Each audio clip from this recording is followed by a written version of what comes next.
Pan India movie Radhe Shyam ప్రమోషన్లు జోరు పెంచింది.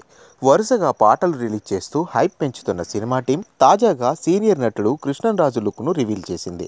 పరమహంస పాత్రలో కృష్ణంరాజు నటిస్తున్న పోస్టర్ ద్వారా అధికారికంగా వెల్లడించింది.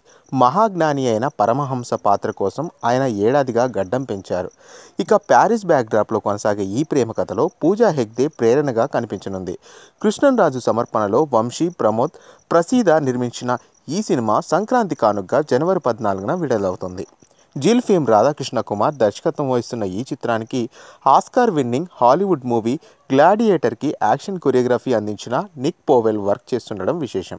అయితే సినిమాలో మాత్రం యాక్షన్ పార్ట్ కన్నా ప్రేమ కథే ఎక్కువ ఉంటుందట. ఇదిలా ఉంటే కృష్ణంరాజు ప్రభాస్తో కలిసి బిల్లా, రెబల్ సినిమాల్లో కలిసి నటించారు. ఆయన చివరిసారిగా 2015లో వచ్చిన రుద్రందేవి చిత్రంలో గణపతి దేవుడిగా కనిపించాడు. ఇన్నేళ్ల గ్యాప్ తర్వాత రాధేశ్యామ్లో నటిస్తున్నారు.